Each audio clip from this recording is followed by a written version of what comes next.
যে যারা এই ভক্তিযোগ অবলম্বন করছে তারা সাধারণ কেউ না, আর এই ভক্তিযোগটাও সাধারণ কোনো যোগ না। অর্থাৎ এই ভক্তিযোগ পালন করার মাধ্যমে আমরা আমাদের অভীষ্ট সমস্ত প্রকার কর্ম বা তপস্যার সমস্ত ফল আমরা লাভ করতে পারি। তো এই ভক্তিযোগটা আসলে কি, সেই ভক্তিযোগ সম্পর্কে প্রভুপাদ এই তাৎপর্যে বর্ণনা করছেন আসলে ভক্তিযোগটা কি। যে ভক্তিযোগের মাধ্যমে আমরা একটা যোগ অবলম্বন করার মাধ্যমে বা একটা ভক্তি করার মাধ্যমে আমরা এতগুলো তপস্যা বা এতগুলো কর্মের ফল আমরা লাভ করছি, সেই ভক্তিযোগটা আসলে কি, কিভাবে সেই ভক্তিযোগ অবলম্বন করতে হয়, সেই বিষয়ে প্রভুপাদ এখানে বর্ণনা করছে। আমরা তাৎপর্যটা একটু পড়ার চেষ্টা করব যাতে আমাদের বুঝতে সহজ হয়। হরে কৃষ্ণ। শ্রীল প্রভুপাদ তাৎপর্য প্রদান করছেন কৃষ্ণ ভবনামিতের সঙ্গে প্রতিষ্ঠিত আচার্য ছিল প্রভুপাদ। জয় ছিল প্রভুপাদ কি জয়। তাৎপর্য: এই শ্লোকে কৃষ্ণ ভাবনামিত ভক্তিযোগের বিশেষ বর্ণনা সমন্বিত সপ্তম ও অষ্টম অধ্যায়ের সারমর্ম, অর্থাৎ এই দুইটা অধ্যায়ে এই ভক্তিযোগ সম্পর্কে বিশেষ বর্ণনা করা হয়েছে। শ্রী গুরুদেবের তত্ত্বাবধানে বেদ অধ্যয়ন ও তপচর্চা অনুশীলন করা অত্যন্ত আবশ্যক। মানে ভক্তি জীবন শুরু কিভাবে এই ভক্তিযোগ অবলম্বন করতে হয় তার বর্ণনা এখানে করা হলো বা করেছেন। আমরা সেটা শ্রবণ করব বা অধ্যয়ন করব, অত্যন্ত গুরুত্বপূর্ণ এবং আমাদের জন্য অত্যন্ত আবশ্যক। শ্রী গুরুদেবের তত্ত্বাবধানে বেদ অধ্যয়ন ও তপচর্যার অনুশীলন করা অত্যন্ত আবশ্যক। আমরা প্রথম দিক দিয়ে আমরা শ্রবণ করেছি যে আমাদের জীবনে এই গুরুদেব কতটা গুরুত্বপূর্ণ, বা আমাদের জীবনে বা আমাদের এই সাধন ভক্তিতে গুরুদেবের ভূমিকাটা কতটা গুরুত্বপূর্ণ। তো সেই কথা এখানে বলেছে যে শ্রী গুরুদেবের তত্ত্বাবধানে বেদ অধ্যয়ন ও তপচর্যার অনুশীলন করা উচিত। তপচর্যা অর্থাৎ আমাদের সমস্ত কার্যক্রম বা আচার আচরণ সব এই গুরুদেবের তত্ত্বাবধানে করা উচিত। যদি আমরা গুরুদেবের তত্ত্বাবধানে আমাদের সমস্ত তপচর্যা করি তাহলে আমরা এই কৃষ্ণ ভক্তিতে সুদক্ষ হতে পারব। বৈদিক প্রথা অনুসারে ব্রহ্মচারীকে গুরু গৃহে থেকে অনুগত ভৃত্যের মতো গুরুদেবের সেবা করতে হয় এবং তাকে গুরুদেবের জন্য দুয়ারে দুয়ারে ভিক্ষা করতে হয়। অর্থাৎ এই আমাদের বৈদিক শাস্ত্রের সমস্ত শিক্ষা, যে এখন একজন মন্দিরের ভক্ত বা মন্দিরবাসী যেভাবে তার জীবন তিনি পরিচালনা করেন, ভগবানের জন্য ভিক্ষা করার জন্য যান বা বিভিন্ন সেবা আদি করেন, তো সেম এই সেবাটা গুরুদেবের গৃহে গিয়ে বা গুরুদেবের কাছ থেকে এই সেবাগুলো শিক্ষা লাভ করতে হয়। ভিক্ষা কেন বলছে, যে মানুষ ভিক্ষা করতে পারে বলছে তার ভিতরে কোনো অহংকার থাকে না। এই ভিক্ষার মাধ্যমে তার অহংকার শূন্য হয়। ভিক্ষা কারো কাছে কিছু চেয়ে আনা, কারো কাছে কোনো কিছু চাওয়া, এটা দম্ভ গর্ব অহংকার বিনষ্ট হয়। এটা হচ্ছে গুরুদেবের শিক্ষা। তাই গুরুদেব প্রথমে এই শিক্ষাগুলো দেন। যেমন আমরা দেখি যে বৃন্দাবনে যখন এই রাসলীলায় অংশগ্রহণ করার জন্য লক্ষ্মী দেবী ভগবানের কাছে গিয়েছিলেন, আর ভগবান যখন বলেছিলেন যে এই রাসনৃত্যে তুমি অংশগ্রহণ করবে, সেখানে আমার কোনো কর্তৃত্ব নেই, এই সম্পূর্ণ কর্তৃত্ব হচ্ছে এই বৃন্দাবনের গোপিকাদের। তুমি যদি তাদের অনুগত হয়ে আসতে পারো বা অনুগত হতে পারো, তবে তুমি এই রাস নৃত্যে বা রাসে অংশগ্রহণ করতে পারবে। তখন লক্ষ্মী দেবী ছিলেন ঐশ্বর্যমণ্ডিত। তিনি বলছেন কি, হ্যাঁ, আমার গোপিকাদের অনুগত হতে হবে, তাদের কাছে আমি মাথা নত করবো, এটা আমার দ্বারা কখনোই সম্ভব না। আর এই সম্ভব না হওয়ার ফলে কি হয়েছে, এই লক্ষ্মী দেবী আর এই রাসনৃত্যে অংশগ্রহণ করতে পারেনি।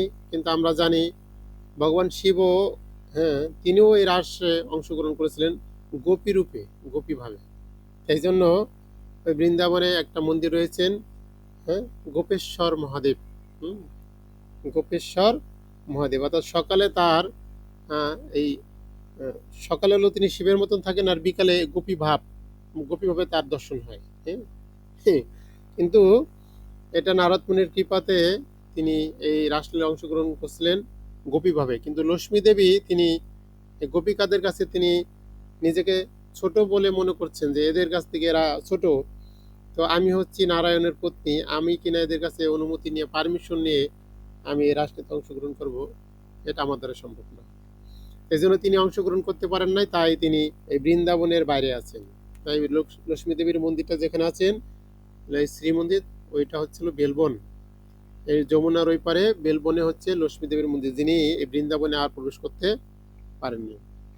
তো ঠিক এরকম যে এই যে আমাদের ভিতরে যে অহংকার বা দম্ভ গর্ব থাকে, এগুলোকে নষ্ট করার জন্য গুরুদেব আমাদের ছোটবেলা থেকে শিক্ষা দেন ভিক্ষা করার জন্য।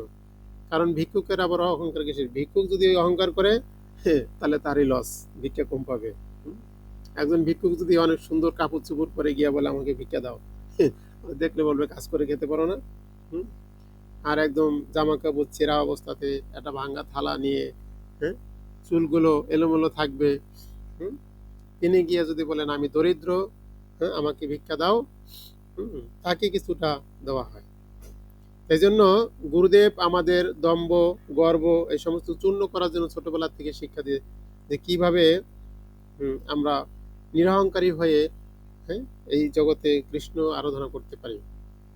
তাই এখানে বলছে বৈদিক প্রথা অনুসারে ব্রহ্মচারীকে ব্রহ্মচারী মানে যে ব্রহ্মচারী বলতে সাধারণত যখন গুরুগৃহে কেউ থাকে সেটা 5 বছরের পরে হয়, আর ওই সময় বাচ্চারা তো কেউ বিয়ে করে না। বিয়ে করার আগ মুহূর্তকে ব্রহ্মচারী বলা হয়। এখানে বলছে ব্রহ্মচারীকে গুরুগৃহে, সেটা ছেলে হোক অথবা মেয়ে হোক, বিয়ের আগ মুহূর্তটা হচ্ছে ব্রহ্মচর্য ব্রত। তো গুরুগৃহে থেকে অনুগত ভিত্তির মতন গুরুদেবের সেবা করতে হয় এবং তাকে গুরুদেবের জন্য দুয়ারে দুয়ারে ভিক্ষা করতে হয়। এই জন্য আমরা দেখি বৃন্দাবনে এরকম হয়, ভিক্ষা করে। কি ভিক্ষা করে? এরা আটা ভিক্ষা করে, আটা রুটি বানিয়ে খাওয়ার জন্য সবার গৃহে যায়, তারা একটু আটা দেয়, একটু গুড় দেয়, এইভাবে তারা ভিক্ষা করে। অথবা কেউ রুটি বানিয়েও দেয় বা দুধ দেয়, গাভীর দুধ, এগুলো নিয়ে তারা ভগবানকে নিবেদন করে, সেই প্রসাদ গ্রহণ করে তারা সুস্থ শরীরে কৃষ্ণ ভজন করেন। এই প্রথা এখনো বৃন্দাবনে প্রচলিত আছে। তাই শ্রী গুরুদেবের আজ্ঞা অনুসারে কেবল সে ভোজন করেন। বলছে গুরুদেবের আজ্ঞা অনুসারে তিনি ভোজন করেন, এবং যদি কোনোদিন গুরুদেব তাকে ভোজনে না ডাকেন তাহলে সেই দিন সে উপবাসী থাকে। বোঝা গেছে? ভক্তি জীবনের শিক্ষাটা হচ্ছে কিরকম? আমরা তো ভক্তি জীবন অবলম্বন করি, কিন্তু মুখ্যত ভক্তি জীবন কিভাবে পালন করতে হয় এখানে তার নমুনা বর্ণনা করা হয়েছে। যে এই গুরুদেবের জন্য দুয়ারে দুয়ারে ভিক্ষা করবে, আর ভিক্ষা করে এসে গুরুদেবের জন্য রান্না করে ভগবানকে নিবেদন করে যখন গুরুদেবকে প্রসাদ দেওয়া হবে, এবং গুরুদেব যতক্ষণ না বলবে তুমি প্রসাদ গ্রহণ করো ততক্ষণ পর্যন্ত তিনি দাঁড়িয়ে থাকবেন। আর যদি সারাদিনও গুরুদেব না বলেন যে তুমি প্রসাদ গ্রহণ করো, গুরুদেব না বললে তাকে অবশ্যই উপবাস যেতে হয়, বা তিনি তখন উপবাস যান। তো এটার একটা আমরা উদাহরণ দেখতে পাই যে রামায়ণে রাম লক্ষ্মণ সীতা যখন বনবাসে যান, আর সাধারণত এই লক্ষ্মণকে তার মা রামের সেবক হিসেবে পাঠান। অভিভাবক হচ্ছেন রাম, অর্থাৎ তার সেবক রূপে। সেবক বলতে গুরুদেব অ্যাকচুয়ালি ভগবানের সেবক। তো এই ভগবান রামচন্দ্র যখন আহার করতেন, আর আহার গ্রহণ করার পরে তিনি লক্ষ্মণকে বলতো নাও ধরো। তিনি কখনো বলতো না যে লক্ষ্মণ তুমি এটাকে খাও বা এটাকে গ্রহণ করো, তখন বলতো নাও ধরো। তো লক্ষ্মণ সেটাকে নিয়ে ধরে রাখতেন, যেহেতু তিনি খেতে বলেননি তাই তিনি খেতেন না। তো এইভাবে ওখানে যতদিন ছিলেন লক্ষ্মণ কখনই আহার করেননি, তিনি অনাহারী ছিলেন। তো এটা গুরুগৃহের পন্থা একটা আমরা এইভাবে দেখতে পাই যে এইভাবে গুরুদেব যদি নির্দেশ না করেন যে তুমি এটাকে গ্রহণ করো, শিষ্য ততক্ষণ পর্যন্ত সেটাকে গ্রহণ করে না। যদি গুরুদেব না বলে তাহলে শিষ্য ওইদিনকার উপবাস যায়। এটা হয়েছিল অ্যাকচুয়ালি ভক্তি জীবনের তপচর্যা, বা ভক্তি জীবন কিভাবে করতে হয়, কৃষ্ণ ভাবনামৃত অ্যাকচুয়ালি কি। আমরা তো এখন সবকিছু আমাদের হাতের কাছে বা নাগালে পেয়েছি, আমরা আমাদের মতন রান্না করে নিবেদন করে, আর গুরুদেব গ্রহণ করছে কিনা এটা মুখ্য না, আমাদের কাজ হচ্ছে গুরুদেবকে দিব। তাই আমরা গুরুদেবকে দেই, দেওয়ার পরে আমরা কি করি, আমরা নিজেরাই সেটা, বিশেষ করে আমাদের পছন্দের আইটেমগুলো আমরা ভগবানকে ভোগ নিবেদন করি। এখানে গুরুদেবের সন্তুষ্টি না, কৃষ্ণেরও সন্তুষ্টি না, অ্যাকচুয়ালি আমাদের সন্তুষ্টি। যাই হোক, এইভাবে বর্ণনা করা আছে এখানে। মানে এটা হচ্ছে ভক্তি, হ্যাঁ, ভগবত ভক্তি বা ভক্তিযোগের নমুনা, কিভাবে ভক্তিযোগ অবলম্বন করা যায়। তো আমরা সবকিছুই লাভ করতে পারি, তো এখানে তো কিছু তো হুম, বিষয়বস্তু আছে, সেটা আমাদের আগে জানতে হবে। তাই এখানে বলছেন যে যদি কোনোদিন গুরুদেব তাকে ভোজনে না ডাকেন, তাহলে সেই দিন সে উপবাসী থাকে। বোঝা গেছে, সেদিন সে উপবাস থাকে। এগুলি ব্রহ্মচর্য ব্রতের কয়েকটি বৈদিক সিদ্ধান্ত। এগুলো হচ্ছে ব্রহ্মচর্য ব্রতের বৈদিক সিদ্ধান্ত। 5 বছর থেকে 20 বছর পর্যন্ত গুরু তত্ত্বাবধানে বেদ অধ্যয়ন করার পর ব্রহ্মচারী শিক্ষার্থী পরম চরিত্রবান মানুষ হতে সক্ষম হয়। অর্থাৎ আমরা জন্মগতভাবে অ্যাকচুয়ালি মানুষ বটে, তবে চরিত্রবান নয়। হুম? আমাদের এই চরিত্রবান হতে গেলে কারো তত্ত্বাবধানে আমাদের অনুশীলন করতে হবে।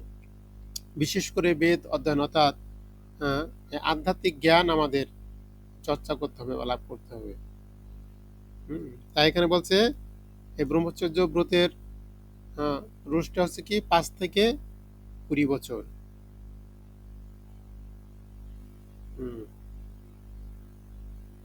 বেদ অধ্যয়ন করার উদ্দেশ্য আরাম কেদারায় উপবেশনরত মনোধর্মী মনোরঞ্জন করা নয়, তার উদ্দেশ্য চরিত্র গঠন করা। অর্থাৎ যখন তিনি এই গুরুগৃহে থাকবেন, তো ওখানের উদ্দেশ্য এরকম না তিনি আরাম আয়েসে থাকবেন। ওখানকার উদ্দেশ্যটা হচ্ছে না কঠোর তপশ্চর্যার মাধ্যমে যাতে সুন্দর একটা চরিত্র গঠন হয়, সেটা ছিল এই গুরু গৃহে থাকা বা গুরুর তত্ত্বাবধানে থাকার মুখ্য উদ্দেশ্য বা বৈশিষ্ট্য। এই প্রশিক্ষণের পরে ব্রহ্মচারী গৃহস্থ আশ্রমে প্রবেশ করে বিবাহ করতে পারেন। অর্থাৎ যেটি হয়ে থাকে অনেক সময় আমরা দেখি যে অনেক ব্রহ্মচারীরা বিবাহ করে, আর তখন তাদেরকে আমরা বিভিন্নভাবে দেখি। হ্যাঁ, তুমি তো ব্রহ্মচারী, হ্যাঁ, ব্রহ্মচর্য রক্ষা করতে পারেন, তার মানে তোমার লোভ লালসা রয়েছে। আমরা বিভিন্নভাবে তাদেরকে কটাক্ষ করি, যদি আমরা প্রকাশ্যে না বলি, কিন্তু আমরা মনে মনে চিন্তা করি। এটা এক ধরনের বৈষ্ণব অপরাধ, অজ্ঞাত সারে বৈষ্ণব অপরাধ। তাই এখানে বলছে এই 20 বছর বা 20 বছর ব্রহ্মচর্য ব্রত পালন করার পরে তিনি বিবাহ করে গৃহস্থ আশ্রমে প্রবেশ করতে পারেন। বিধান দেওয়া আছে, ওখান থেকে নির্ণয় হবে। যেমন আমাদের এখানে 9 থেকে সাবজেক্ট ভাগ হয়, সায়েন্স, কমার্স, আর্টস। হ্যাঁ, ঠিক ওই রকম এই গুরুকুলের থেকে নির্ণয় করবে তিনি কি এখান থেকে সন্ন্যাসীর স্তরে উপবেশন মানে ওখানে পৌঁছাবেন, নাকি তিনি গৃহস্থ আশ্রমে পৌঁছাবেন, তিনি কোন আশ্রমে যাবেন, ওখান থেকে সেটা নির্ণয় হয়। এই জন্য এই 20 বছর কেন গৃহস্থ আশ্রম তিনি করলেন না বা ব্রহ্মচারী জীবনযাপন করলেন, এটার কারণ হচ্ছে যে এই আমাদের নৈতিক চরিত্র বা চরিত্রবান, যখন কেউ এই গুরুগৃহে থেকে তিনি চরিত্রবান হবেন বা শিক্ষা লাভ করবেন, তখন তিনি জানবেন ওখান থেকে যে যদি কোনো ব্যক্তি ওখান থেকে গৃহস্থ আশ্রমে প্রবেশ করেন, তার পরিবার পরিজনকে কিভাবে পরিচালনা করতে হবে বা এই গৃহস্থ আশ্রমটা তিনি কিভাবে পরিচালনা করবেন। ওখানে গিয়ে তার কি তপস্যা থাকবে, কি করণীয় থাকবে, সন্তান সন্ততিদের প্রতি তার কি দায়িত্ব কর্তব্য থাকবে, সমস্ত শিক্ষা বা প্রথা তিনি ওখান থেকে লাভ করবেন। এই জন্য বলা হয়েছে, প্রভুপাদ বলছেন যে অবশ্যই আমাদের গৃহস্থ আশ্রমে প্রবেশ করার আগে আমাদের মন্দিরে থাকা উচিত। অন্তত 5 থেকে 10 বছর আমাদের মন্দিরে অবশ্যই থাকা উচিত। মন্দিরে থেকে ভক্তি জীবন বা ভগবত ভক্তি অবলম্বন করার পরে যদি কেউ গৃহস্থ হয়, তাহলে তিনি এই মন্দিরের মতন বা একজন ব্রহ্মচারীর মতন আচরণ তিনি ওখানে লাভ করতে পারবেন বা ব্রহ্মচারীর মতন তিনি জীবনযাপন করতে পারবেন। অর্থাৎ এই 10 বছরের মন্দির থেকে তিনি যে শিক্ষা লাভ করবেন, তিনি এই জগতে যেখানে যাক না কেন তার সমস্ত এই ভগবত ভক্তির যে শিক্ষা বা রুলসগুলো আছে, এগুলো তিনি যথার্থভাবে পালন করতে সক্ষম হবেন। কিন্তু যদি কেউ মন্দিরে না থেকে বা গুরুগৃহে না থেকে গৃহস্থ আশ্রমে প্রবেশ করে, তাহলে তার সেই গৃহস্থ আশ্রম যথা উপযুক্তভাবে পরিচালিত করতে পারে না বা তিনি হতে পারেন না। তাই এখানে এরকমভাবে বর্ণনা করা হচ্ছে যে এই 20 বছর পর্যন্ত তিনি ব্রহ্মচর্য পালন করে তিনি সিদ্ধান্ত নেবেন যে তিনি কি গৃহস্থ হবেন নাকি আজীবন ব্রহ্মচর্য থাকবেন। তাই এখানে বলছে ওখানে অ্যাকচুয়ালি আরামায়াস করার জন্য যান না, ওখানে যান চরিত্র গঠন করার জন্য, সুন্দর একটা চরিত্র গঠন করার জন্য। এই প্রশিক্ষণের পরে ব্রহ্মচারী গৃহস্থ আশ্রমে প্রবেশ করে বিবাহ করতে পারেন। গৃহস্থ আশ্রমে তাকে নানা রকম যজ্ঞ অনুষ্ঠান করতে হয়। আমরা সবাই যজ্ঞ টজ্ঞ করি। আমরা তো গৃহস্থ আশ্রমে কিভাবে 10 টাকা বাঁচবো, 10 টাকা জমিয়ে জমিয়ে 100 টাকা বানিয়ে 500 টাকা 1000 টাকা বানিয়ে আমরা একটা কিছু করবো। কিন্তু না, সমস্ত কিছুর পাশাপাশি আবার আমাদের বিভিন্ন অনুষ্ঠান আদি করার প্রয়োজন রয়েছে। যজ্ঞ অনুষ্ঠান মানে বিভিন্নভাবে আমরা দেবদেবতা বা ভগবান বিষ্ণুকে সন্তুষ্ট করার উদ্দেশ্যে এই যজ্ঞ করা হয়, যজ্ঞ অনুষ্ঠান করতে হয় যাতে তিনি অধিকতর সিদ্ধি লাভের উদ্দেশ্যে পরমার্থ সাধনে সচেষ্ট হন। অর্থাৎ উদ্দেশ্য নিয়েও করতে পারেন যাতে আমি আরো সুন্দরভাবে ভগবত ভক্তি করতে পারি বা ভগবানের সেবা করতে পারি, ভক্তি জীবন পালন করতে পারি এবং আমার পরিবার পরিজন সকলকে নিয়ে যাতে সুন্দর করে আমরা এই ভগবত ভক্তি যাচন করতে পারি, এই উপলক্ষে আমাদের বৈদিক যজ্ঞ অনুষ্ঠান করা উচিত। তো যজ্ঞ অনুষ্ঠানে বিভিন্ন প্রকার রয়েছেন।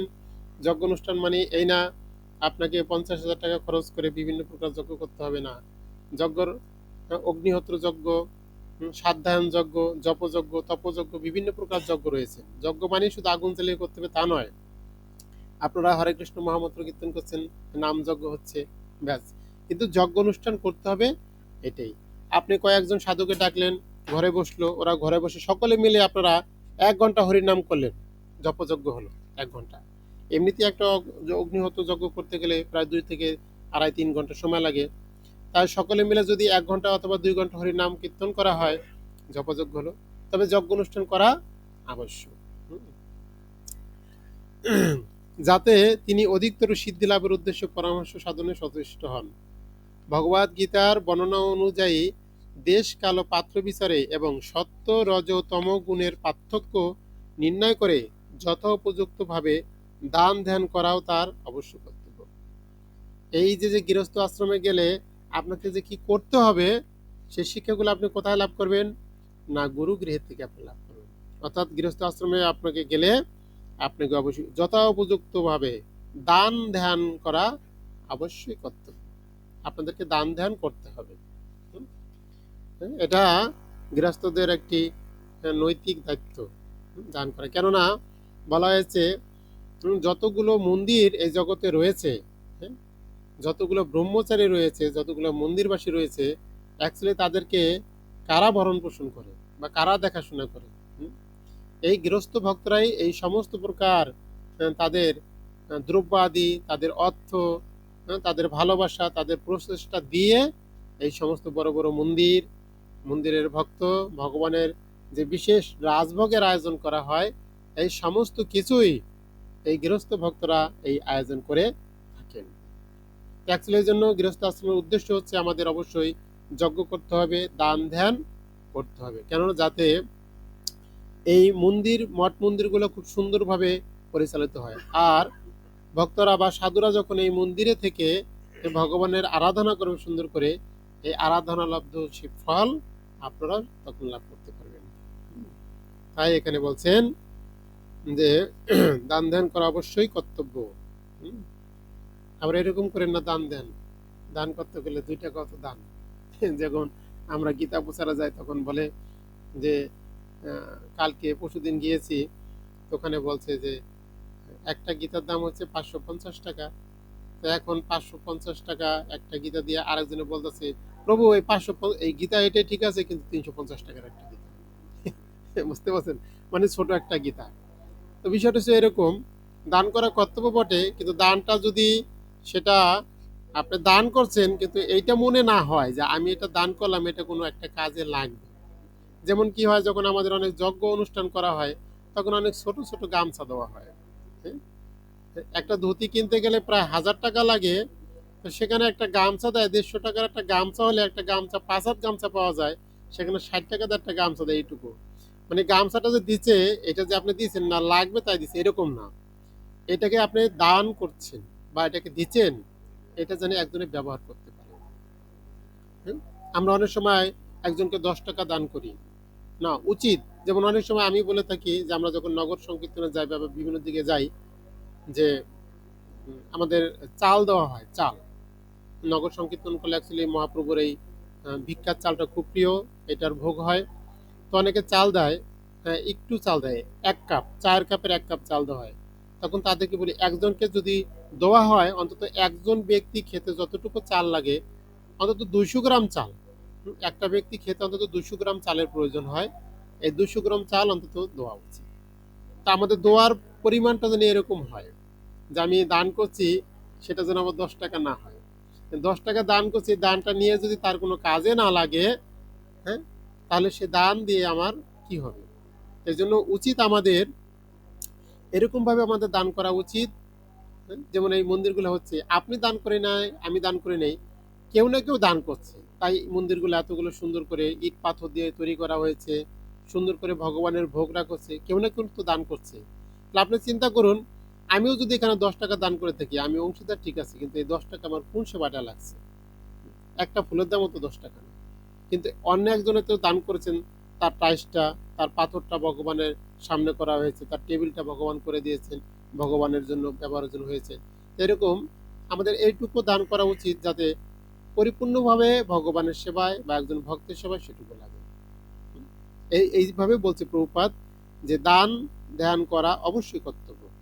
তা আমরা প্রতিদিন বা সবসময় দান করতে না পারি তাতে আপত্তি নাই, কিন্তু যখন আমরা যতটুকু দান করব, সেই দানটুকু জানি যেখানে করছি বা যাকে করছি, সেটুকু জানি তিনি নির্দ্বিধায় বা একদম স্বতঃস্ফূর্তভাবে তিনি গ্রহণ করে তিনি সেটাকে ব্যবহার করতে পারেন, কাজে লাগাতে পারেন। তারপরে গৃহস্থ আশ্রম থেকে নিবৃত্ত হয়ে বানপ্রস্থ গ্রহণ করে বনবাসী হয়ে বলকল ধারণ করে ক্ষৌরকর্ম পরিহার করে তাকে নানা রকম তপস্যা অনুশীলন করতে হয়।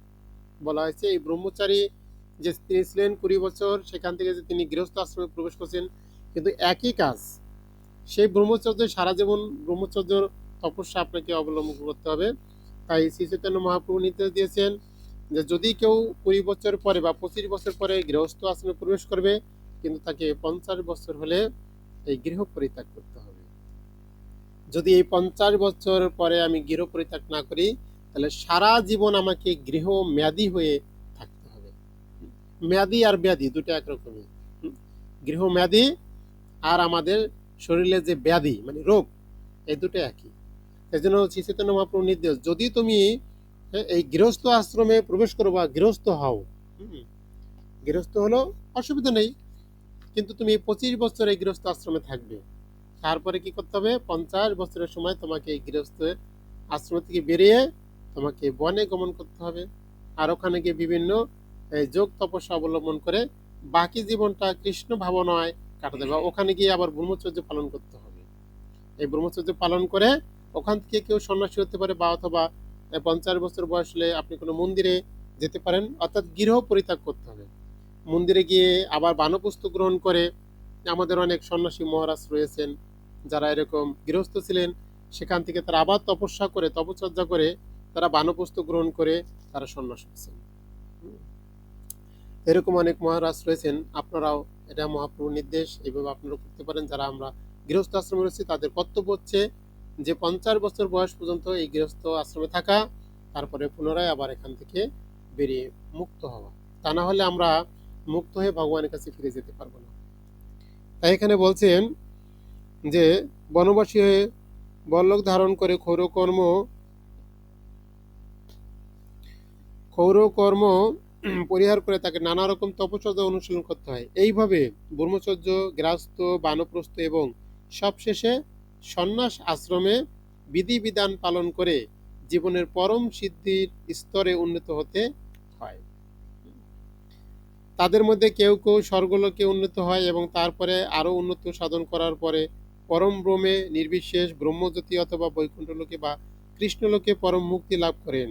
এইভাবে তারা ভজন মার্গে উন্নতি হয়ে কেউ স্বর্গে বা তারপরে যে স্টেপগুলা আমরা গত ক্লাসে বলেছিলাম, ভূলোক, ভূবলোক, স্বর্গলোক, জনলোক, তপলোক, মহালোক, সত্যলোক, হ্যাঁ, তারপরে হচ্ছে বিরজা নদী, শিবধাম, বৈকুণ্ঠ, অযোধ্যা, হ্যাঁ, তারপর হচ্ছে দ্বারকা, মথুরা, বৃন্দাবন।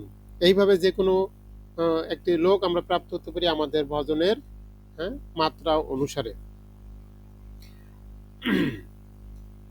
বৈদিক সাহিত্যের এই পথের দিগদর্শন দেওয়া হয়েছে, কিন্তু কৃষ্ণ ভাবনামৃতের সৌন্দর্য এতই অনুপম যে কেবল ভগবানকে ভক্তি করার একটিমাত্র সাধনার মধ্যেই এই সমস্ত আশ্রম এবং বৈদিক কর্মকাণ্ডের সমস্ত আচার অনুষ্ঠান অতিক্রম করা যায়। যদি কেউ শুধু কৃষ্ণ ভক্তি করে, এই কৃষ্ণ ভক্তির মাধ্যমে এই সমস্ত কিছু করা সম্ভব। ইদম বিদিত্তা শব্দ দুটির দ্বারা বোঝানো হয়েছে যে ভগবদ্গীতার এই অধ্যায়ে, সপ্তম অধ্যায়ে শ্রীকৃষ্ণ যে উপদেশ দিয়েছেন তা পুঁথিগত বিদ্যা বা জল্পনা কল্পনার মাধ্যমে বোঝার চেষ্টা করা উচিত নয়। পক্ষান্তরে শুদ্ধ ভক্তের সঙ্গ লাভ করে তার কাছ থেকে এর তত্ত্ব শ্রবণের মাধ্যমে হৃদয়ঙ্গ করার চেষ্টা করা উচিত। আমরা এই গীতা নিজেরা অধ্যয়ন করলে আমরা বুঝতে পারব। তাই এখানে নির্দেশ দেওয়া হয়েছে যে শুদ্ধ ভক্তের সঙ্গ লাভ করে, একজন শুদ্ধ কৃষ্ণ ভক্তের সঙ্গ লাভ করে তার কাছ থেকে, হ্যাঁ, এই তত্ত্ব যদি আমরা শ্রবণ করি তবে আমরা হৃদয়ঙ্গ করতে বা আমরা বুঝতে পারবো। কিন্তু আমরা অনেক সময় এত সুন্দর করে বর্ণনা করা আছে বা লেখা আছে, এটা পরে আমরা বুঝতে সক্ষম হব না, কেননা ভগবান ভক্ত হৃদয়ে সর্বত্র বিরাজমান। তাই ভগবান বৈষ্ণব পদকর্তা গিয়েছেন, তোমারও হৃদয়ে সদা গোবিন্দ বিশ্রাম, গোবিন্দ কহেন মম বৈষ্ণব পরাণ। অর্থাৎ তোমারও হৃদয়ে সদা গোবিন্দ, বৈষ্ণবের হৃদয়ে গোবিন্দ সর্বত্র বিরাজমান, অর্থাৎ সেখানে তিনি বিশ্রাম করেন। তাই বৈষ্ণব যদি ভগবানকে প্রকাশিত করতে চায়, একমাত্র তার দ্বারাই ভগবান প্রকাশিত হয়, অন্যথায় ভগবান প্রকাশ হওয়ার কোনো সুযোগ নেই। যদিও বলা হয়েছে এই গ্রন্থ কৃষ্ণ অভিন্ন, অর্থাৎ ভগবান এই গ্রন্থ রূপেও প্রকাশিত হয়েছেন, কিন্তু সেটা তো আমরা বুঝতে পারি না। হ্যাঁ, ভাগবতম হচ্ছে পূর্ণাঙ্গ ভগবান, কিন্তু কোনো ভক্ত যতক্ষণ পর্যন্ত না বলে যে ভাগবত হচ্ছে পূর্ণাঙ্গ ভগবান, ততক্ষণ আমরা বুঝতে পারি না। তাই ভগবানকে আমরা দেখলে বা ছুঁলে আমরা বুঝতে পারবো না যতক্ষণ পর্যন্ত শুদ্ধ ভক্তের কাছ থেকে আমরা বর্ণনা না শুনবো। ভগবান দেখতে কেমন, তার চেহারাটা কিরকম, তার চরিত্র কিরকম, তার কথাবার্তা কিরকম, তার নির্দেশনা কিরকম, তার লীলাবিলাস কিরকম, তার ইচ্ছা কিরকম, তার সন্তুষ্টি কিরকম, তিনি কিরকম বলেন, কিরকম চলেন, এই যে সমস্ত কিছু ভগবানের যতক্ষণ না পর্যন্ত আমরা কোনো শুদ্ধ ভক্তের কাছ থেকে শ্রবণ করতে পারবো, ততক্ষণ পর্যন্ত এটা বোঝার, হ্যাঁ, সেই সাধ্য আমাদের হবে না। তাই এখানে প্রভুপাদ নির্দেশ দিয়েছেন যে ভগবানকে উপলব্ধি করতে গেলে আমাদেরকে শুদ্ধ ভক্তের কাছ থেকে কৃষ্ণ কথা বা কৃষ্ণকে শ্রবণ করতে হবে, তবে আমাদের হৃদয়ে কৃষ্ণ অধিষ্ঠিত হবে, কৃষ্ণ উপলব্ধ। কৃষ্ণকে দেখা যাবে না, কিন্তু আপনি উপলব্ধি করতে পারবেন যে কৃষ্ণ এখানে রয়েছে। তাই এখানে বলছেন যে সপ্তম অধ্যায় থেকে শুরু করে দ্বাদশ অধ্যায় পর্যন্ত ভগবদ্গীতার সারমর্ম ব্যাখ্যা করা হয়েছে। প্রথম 6টি অধ্যায় এবং শেষের 6টি অধ্যায় যেন মাঝের 6টি অধ্যায়কে আবৃত করে রেখেছেন। মানে এই 18টি অধ্যায় ভগবদ্গীতা, তার ভিতরে এই সপ্তম থেকে দ্বাদশ অধ্যায় হচ্ছে অত্যন্ত গুরুত্বপূর্ণ। এটা হচ্ছিল ভক্তি সম্পর্কে বর্ণনা করা হয়েছে, ভক্তি। তাই এই ভক্তির মাধ্যমে আমরা আমাদের যেই এখানে লাভ্য বিষয়, যে আমরা যা কিছু লাভ করতে চাই শুধুমাত্র ভগবানকে ভক্তি করার মাধ্যমে আমরা সমস্ত কিছু লাভ করতে পারি। সেই অধ্যায় হচ্ছিল সপ্তম থেকে দ্বাদশ। তাই এই সপ্তম অধ্যায় আর অষ্টম অধ্যায়, এই অধ্যায় দুটি অত্যন্ত গুরুত্বপূর্ণ। এখানে বর্ণনা করা হয়েছে 6টি অধ্যায়কে আবৃত করে রেখেছেন কে না, কর্ম আর জ্ঞান। এই কর্ম আর জ্ঞান ভক্তিটাকে আবৃত করে রেখেছেন। 1 থেকে 6 অধ্যায় হচ্ছিল কর্মশতক, অর্থাৎ এই 6টা অধ্যায়ে কর্ম নিয়ে বর্ণনা করেছে, কর্ম, অকর্ম, বিকর্ম এবং কি কর্ম, কর্ম, অকর্ম, বিকর্ম। এই 6 অধ্যায়ে কর্ম সম্পর্কে বর্ণনা করা হয়েছে। আর 7 থেকে 12 ভক্তি, 13 থেকে 18 হচ্ছে জ্ঞান, মানে বেড়া দেওয়া হয়েছে। একটা গাছ লাগালে যেমন আমরা বেড়া দেই, ঠিক এই ভক্তিটাকে দুইটা দিক থেকে আগলে রাখা হয়েছে, মাঝখানে রাখা হয়েছে।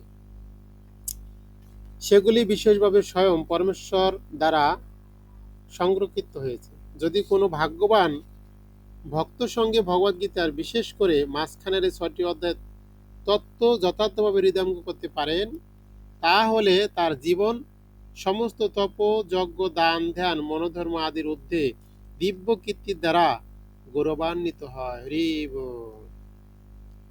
ভক্তের বিশেষ গুরুত্ব আরোপ করা হয়েছে, কারণ আমরা দেখব দ্বাদশ অধ্যায়ে যে ভগবান তিনি ভক্তের গুণকীর্তন করছেন, ভগবান তার ভক্তের গুণকীর্তন করছেন, তার প্রশংসা করেছেন, এবং তিনি ওখানে বর্ণনাও করেছেন যে ভক্ত হতে গেলে তোমার এই গুণগুলা অর্জন করতে হবে।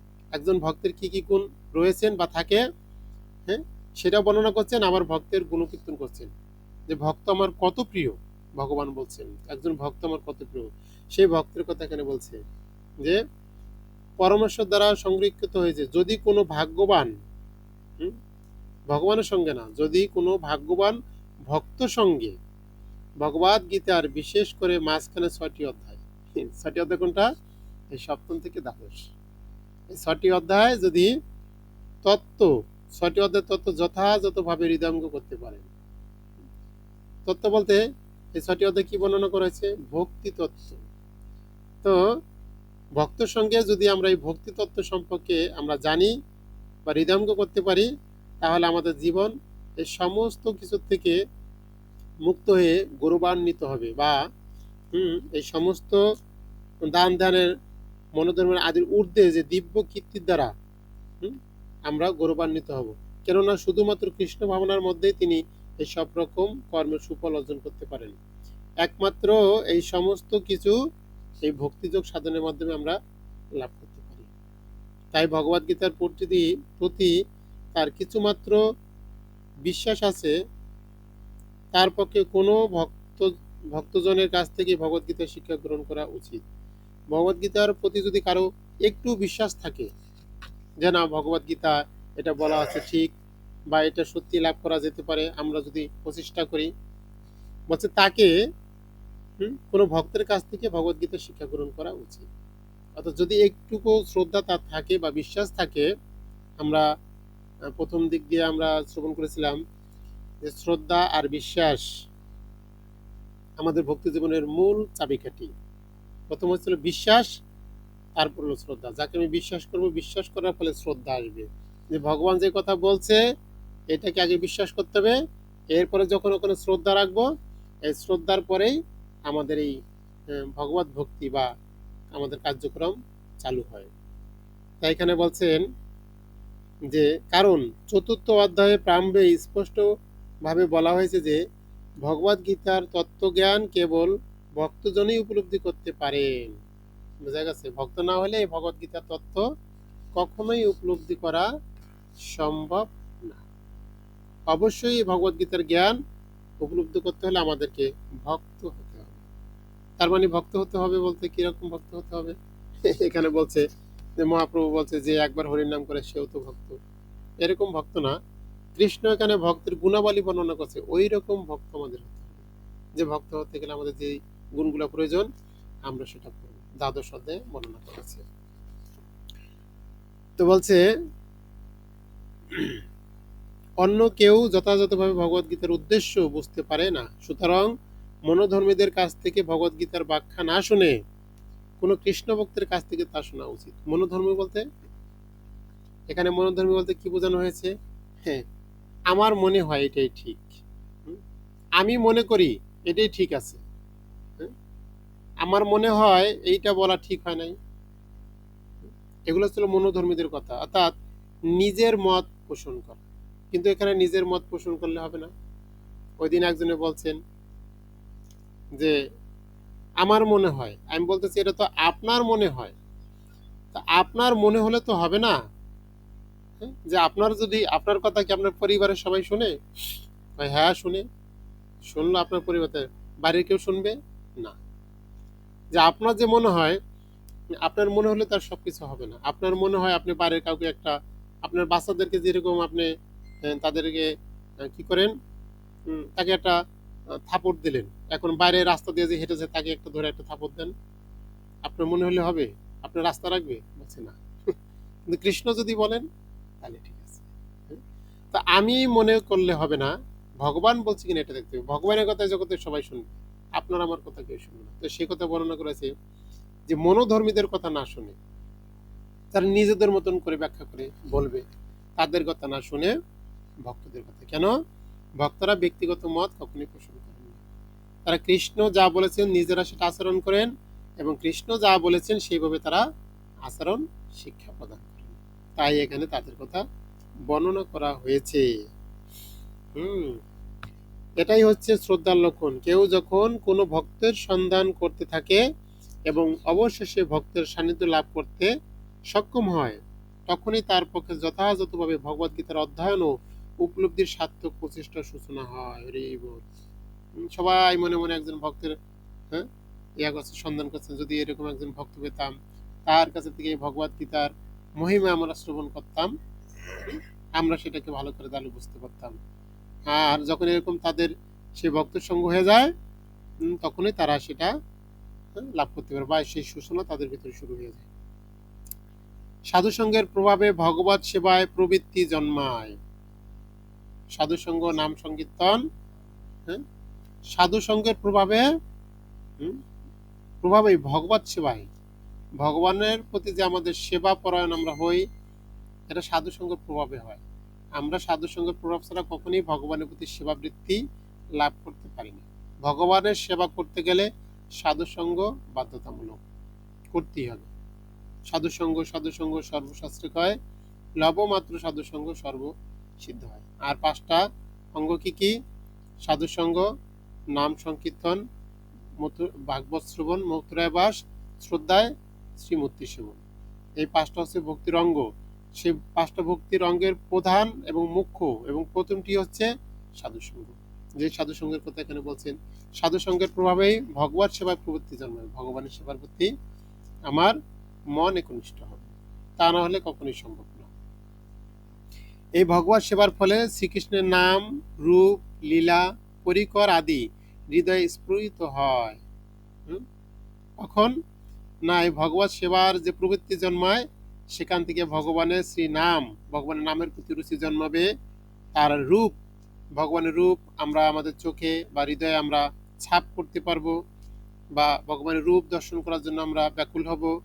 লীলা, ভগবানের লীলা শ্রবণ করার জন্য আমরা ব্যাকুল হব।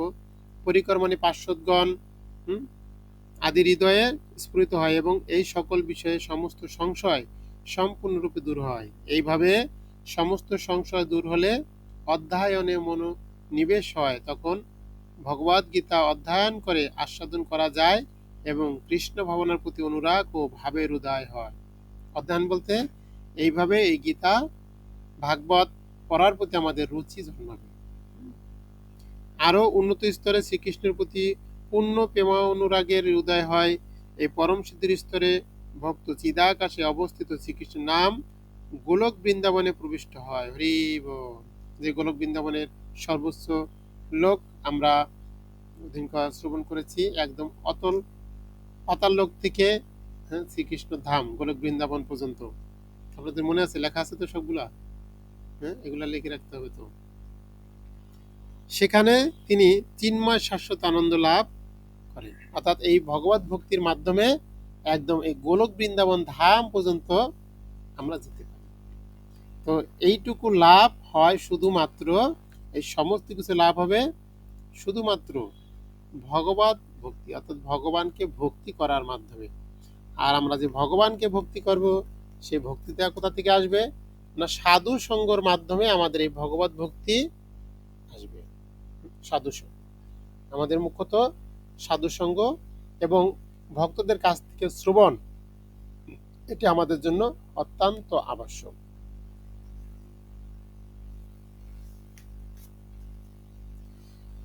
আমরা পরবর্তীতে চলে যাব। পরবর্তী হচ্ছে 52, 52।